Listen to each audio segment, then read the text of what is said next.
ಎಲ್ಲರಿಗೂ ನಮಸ್ಕಾರ.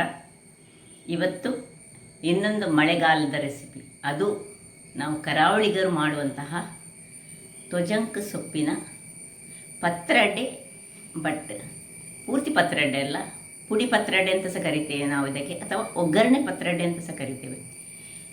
ತೊಜಂಕ್ ಹೇಳಿದರೆ ಚಗಟೆ ಸೊಪ್ಪು. ಈ ಮಳೆಗಾಲದಲ್ಲಿ ಬೆಳೆಯುವಂಥದ್ದನ್ನು, ಅದು ಆಟಿ ತಿಂಗಳಲ್ಲಿ ಒಮ್ಮೆ ಅದು ತಿನ್ನಬೇಕಂತೆ.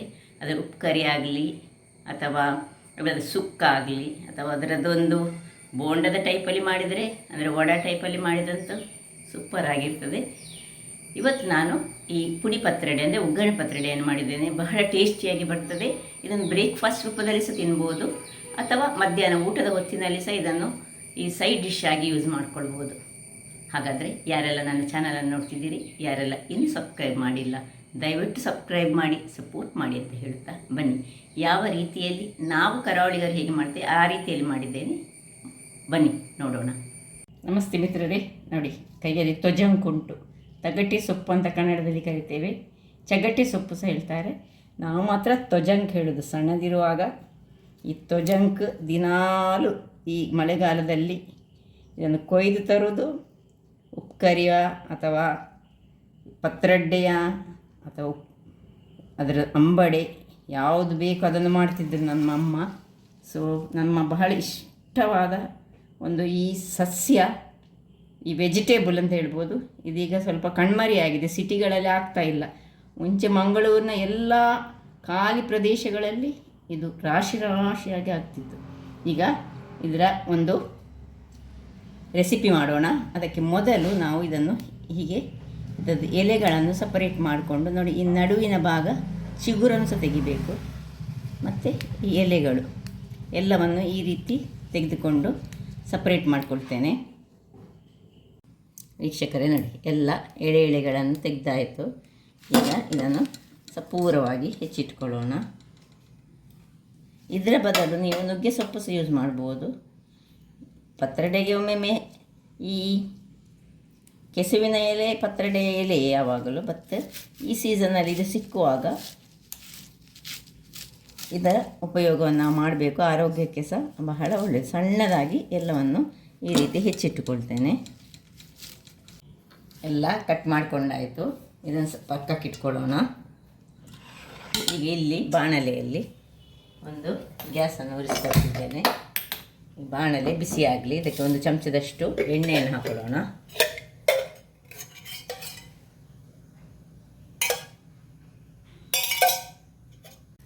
ಬಾಣಲೆ ಬಿಸಿ ಆಯಿತು. ಈಗ ಒಂದು ದೊಡ್ಡ ಚಮಚದಷ್ಟು ಉದ್ದಿನ ಬೇಳೆ, ಇದನ್ನು ಸ್ವಲ್ಪ ಸಣ್ಣ ಉರಿಯಲ್ಲಿ ಫ್ರೈ ಮಾಡೋಣ.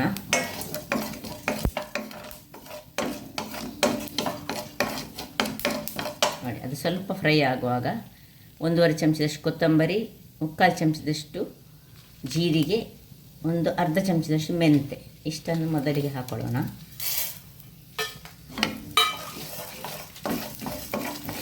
ಇನ್ನು ಅದರೊಟ್ಟಿಗೆ ಮೆಣಸು, ಒಂದು 5-6 ಮೆಣಸು, ನಿಮ್ಮ ಖಾರಕ್ಕೆ ತಕ್ಕಷ್ಟು. ಸ್ವಲ್ಪ ಪತ್ರೊಡೆ ಚೂರು ಖಾರ ಇರಬೇಕು, ತುಂಬ ಖಾರ ಸಾಕಬಾರ್ದು. ಅದೇ ಖಾರ ಬೇಕಿದ್ರೆ ಖಾರವೇ ಮಾಡ್ಬೋದು, ಕೆಲವರು ಖಾಲಿ ಖಾರದಲ್ಲೇ ಮಾಡ್ತಾರೆ. ಹೀಗೆ ಇದಕ್ಕೊಂದು ಸ್ವಲ್ಪ ತೆಂಗಿನ ತುರಿಯನ್ನು ಹಾಕ್ಕೊಳ್ಳಿಕ್ಕೆ ಉಂಟು. ವೀಕ್ಷಕರೇ, ಇಷ್ಟಾಗುವಾಗ ಒಂದು ಅರ್ಧ ಗಡಿಯಷ್ಟು, ಅಂದರೆ ಒಂದು ತೆಂಗಿನಕಾಯಿ ಅರ್ಧ ತೆಂಗಿನ ತುರಿಯನ್ನು ಹಾಕೊಳ್ಳೋಣ. ಸ್ವಲ್ಪ ಹಳದಿಯ ಪುಡಿ, ಅರಶಿನ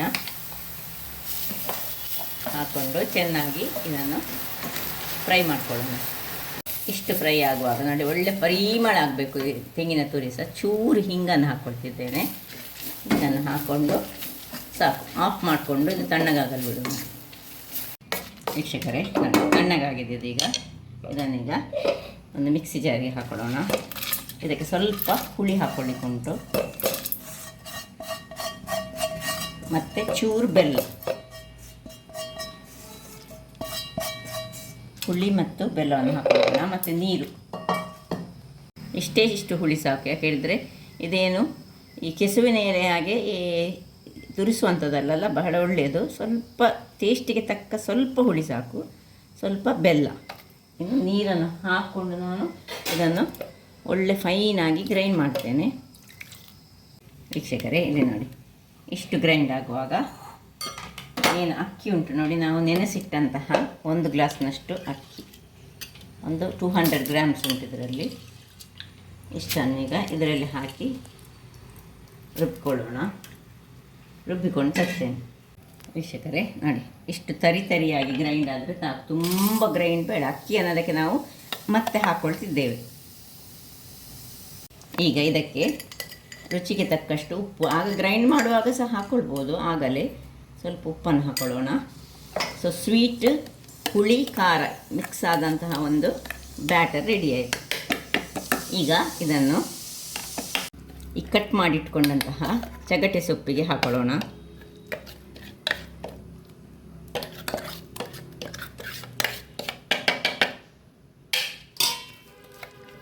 ನೋಡಿ, ಸ್ವಲ್ಪ ಇಲ್ಲದಿದ್ದರೆ ನಿಮ್ಮ ಹತ್ರ ಅಕ್ಕಿ ರವೆ ಇದ್ದರೆ ಸೋಪ್ ಮಾಡಿಟ್ಟದ್ದು ಇಲ್ಲದಿದ್ದರೆ ಸಹ ನಡೀತದೆ. ಸೊ ಇದನ್ನು ಉಪ್ಪು ಹಾಕ್ಕೊಂಡಂತಹ ಈಗ ಒಳ್ಳೆ ಮಿಕ್ಸ್ ಕೊಡೋಣ ಇದಕ್ಕೆ. ಇಲ್ಲಿ ಈಗ ಸ್ಟೀಮರನ್ನು ಸಹ ನಾನು ರೆಡಿ ಮಾಡಿಟ್ಕೊಂಡಿದ್ದೇನೆ. ನೋಡಿ, ಸ್ಟೀಮರ್ ಬಿಸಿ ಆಗಲಿಕ್ಕೆ ಆಗುವಾಗ ನಮ್ಮ ಹತ್ರ ಒಂದು ಬಾಳೆ ಎಲೆ ಅಥವಾ ತೇಗದ ಎಲೆ, ಯಾವ ಎಲೆ ಇದ್ದರೆ ಸಾಕ್ತದೆ, ಆ ಎಲೆಯನ್ನು ರೆಡಿ ಮಾಡಿಟ್ಕೊಂಡ್ರೆ ಆಯಿತು.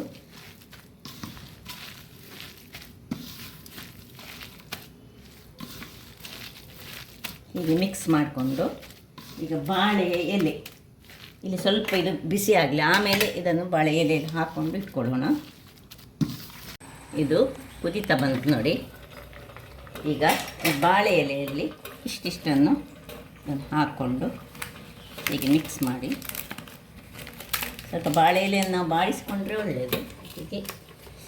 ಹೀಗೆ ಸಿಡ್ಬೋದು, ಓಪನ್ ಆಗಿ ಸಿಟ್ಕೊಳ್ಬೋದು, ಅಥವಾ ನೋಡಿ ಹೀಗೆ ಸಣ್ಣ ಉಂಡೆಗಳಾಗಿ ಇಟ್ಟುಕೊಂಡು ಅದಕ್ಕೆ ಮತ್ತೆ ಒಗ್ಗರಣೆ ಕೊಡಲಿಕ್ಕೆ ಉಂಟು. ಅದರಿಂದಾಗಿ ಇದನ್ನು ಹೀಗೆ ಬೇಯಿಸ್ಕೊಳ್ಳೋಣ. ನೋಡಿ, ಇದನ್ನು ಅಡಿ ಮೇಲೆ ಇಡಬೇಕಿತ್ತು ನಾವು, ಒಂದರ ಮೇಲೆ ಒಂದಿಟ್ಟರೆ ಆಯಿತು, ಅಥವಾ ಬಟ್ಟಲಲ್ಲಿ ಹಾಕಿ ಸಹ ಇಟ್ಕೊಳ್ಬೋದು, ಹೇಗೆ ಸಾಕ್ತದೆ. ಹೀಗೆ ಈ ರೀತಿ ಎಲ್ಲವನ್ನು ನಾವು ಹೇಗೆ ಸಾಕ್ತದೆ, ಒಂದು ಎಷ್ಟು ಮಾಡ್ತೀವಿ ಅಷ್ಟರಲ್ಲಿ ಮುಚ್ಚಿ, ಮತ್ತು ಇದಕ್ಕೆ ಒಗ್ಗರಣೆ ಸಹ ಕೊಡಲಿಕ್ಕೆ ಉಂಟು. ಸೊ ಹೀಗೆ ಮುಚ್ಚಿಟ್ಟು ಬೆಂದರೆ ಆಯಿತು. ನಮಗೆ ಜಸ್ಟ್ ಒಂದು ಬೆಂದರೆ ಒಳ್ಳೆ ಬೇಯಬೇಕು. ಒಂದು 20ರಿಂದ 25 ನಿಮಿಷ ಇದನ್ನು ಬೇಯಿಸ್ಕೊಳ್ಳೋಣ. ವೀಕ್ಷಕರೇ, ಒಂದು 25ರಿಂದ 30 ನಿಮಿಷ ಬೇಯಿಸಿದ್ದೇನೆ. ಹೀಗೆ ಇದನ್ನು ಅಷ್ಟರಲ್ಲಿ ಬೇಯ್ತದೆ. ಇದು 30 ನಿಮಿಷ ಸಾಕೋದಕ್ಕೆ. ಆಫ್ ಮಾಡ್ಕೊಂಡಿದ್ದೇನೆ. ಈಗ ಇದನ್ನು ಸ್ವಲ್ಪ ಹೊರಗಡೆ ಇಟ್ಟುಕೊಂಡು ತಣ್ಣಗಾಗಲಿಕ್ಕೆ ಬಿಡೋಣ. ವೀಕ್ಷಕರೇ ನೋಡಿ, ಒಳ್ಳೆ ತಣ್ಣಗಾಗುತ್ತಾ ಬಂತು. ಪೂರ್ತಿ ತಣ್ಣಗಲ್ಲ ನೋಡಿ ಯಾವ ರೀತಿ, ಏನು ಚೆನ್ನಾಗಿ ಬಂದಿದೆ ನೋಡಿ. ಈಗ ಇದಕ್ಕೆ ಇದು ಒಗ್ಗರಣೆ ಪತ್ರೊಡೆ, ಅದರಿಂದಾಗಿ ಈಗ ಇದನ್ನು ಪುಡಿ ಮಾಡ್ಕೊಳ್ಳೋಣ. ಪುಡಿ ಮಾಡಿಕೊಂಡು ಇಲ್ಲಿ ಒಗ್ಗರಣೆಗೆ ರೆಡಿ ಮಾಡಿ ಇಟ್ಕೊಳ್ತಿದ್ದೇನೆ ನೋಡಿ. ಒಂದು ಪಾತ್ರೆ ಇಟ್ಟು ಅದಕ್ಕೆ ಸ್ವಲ್ಪ ತೆಂಗಿನ ಎಣ್ಣೆ ಹಾಕ್ಕೊಳ್ತಿದ್ದೇನೆ. ತೆಂಗಿನ ಎಣ್ಣೆ ಬಿಸಿ ಆಗಲಿ. ಬಿಸಿ ಆಗುವಾಗ ಸಾಸಿವೆ ಹಾಕೊಳ್ಳೋಣ. ಸಾಸಿವೆ ಒಂದು ಒಡೀಲಿ. ಸಾಸಿವೆ ಒಡೆಯುವಾಗ ಜೀರಿಗೆ ಮತ್ತು ಒಂದು ಪಿಂಚ್ ಆಫ್ ಮೆಂತೆ,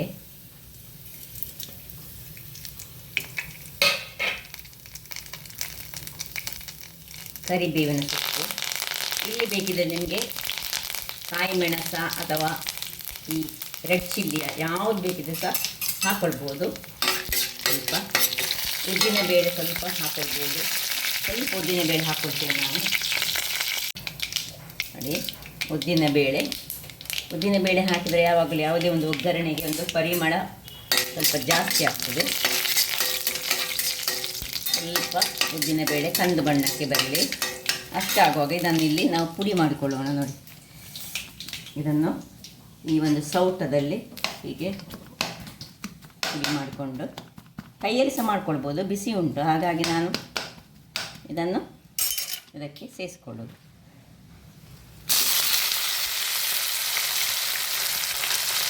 ಅಥವಾ ಅದರ ಒಳಗೆ ಹಾಕಿ ಸಹ ನಾವು ಇದನ್ನು ಬಹಳ ಟೇಸ್ಟಿಯಾಗಿ ಬರ್ತದೆ. ಉರಿ ಸಣ್ಣದಿಟ್ಟುಕೊಂಡು ಇದಕ್ಕೀಗ ಮೇಲಿನಿಂದ ಸ್ವಲ್ಪ ತೆಂಗಿನ ತುರಿಯನ್ನು ಸಹ ಹಾಕೊಳ್ಳಿಕ್ಕುಂಟು.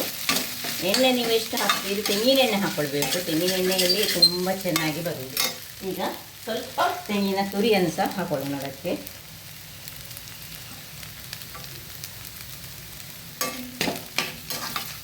ಇನ್ನೂ ಹೆಚ್ಚಿಲ್ಲ, ಒಗ್ಗರಣೆ ಹೇಳಿದರೆ ತುಂಬ ಹೆಚ್ಚಿಲ್ಲ, ಜಸ್ಟ್ ಇಷ್ಟು ಮಾಡಿಕೊಂಡು ತಿಂದ್ರಂತೂ ಈ ಮಳೆಗಾಲದಲ್ಲಿ ಸಿಗುವಂತಹ ಈ ಚಗಟೆ ಸೊಪ್ಪಿನ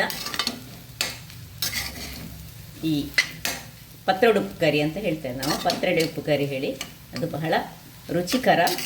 ಇದನ್ನು ಈ ಬೇರೆ ಸೀಸನ್ನಲ್ಲಿ ನುಗ್ಗೆ ಸೊಪ್ಪಿನಲ್ಲಿ ಸಹ ಮಾಡ್ಕೊಳ್ಬೋದು. ಆದರೆ ಈ ಪತ್ರೊಡೆ ಚಗಟೆ ಸೊಪ್ಪಿನ ಪತ್ರೊಡೆ ಒಂದು ವಿಶಿಷ್ಟವಾದುದು, ಅದರದ್ದೊಂದು ರುಚಿಯೇ ಬೇರೆ. ಇದದು ಪೋಡಿ ಸಹ ಅಂದರೆ ಅಂಬಡೆ ಸಹ ಬಹಳ ಚೆನ್ನಾಗಿ ಬರ್ತದೆ. ಆಯಿತು, ಇನ್ನು ಹೆಚ್ಚೇನಿಲ್ಲ, ಜಸ್ಟ್ 1 ನಿಮಿಷ ಹೀಗೆ ಇಟ್ಕೊಳ್ಳೋದು. ಬೇಕಿದ್ರೆ ಮುಚ್ಚಿಕೊಂಡು ಇಟ್ಕೊಳ್ಬೋದು ಅಥವಾ ಆಫ್ ಮಾಡಿಕೊಂಡ್ರೂ ಸಹ ಆಯಿತು. ವೀಕ್ಷಕರೇ ಇಲ್ಲಿ ನೋಡಿ, ಎಂಥ ಪರಿಮಳ ಹೇಳಿದರೆ, ಇಲ್ಲಿ ಹೊರಗೆ ಸಹ ಒಳ್ಳೆ ಪರಿಮಳ ಬರ್ತಾ ಉಂಟು. ನನ್ನ ಈ ಅಡಿಗೆ ಕೋಣೆಯಿಂದ ಹಿಡಿದು ಹಾಲಿನ ತನಕ ಸಹ ಬಹಳ ರುಚಿಕರವಾದ ಪರಿಮಳ.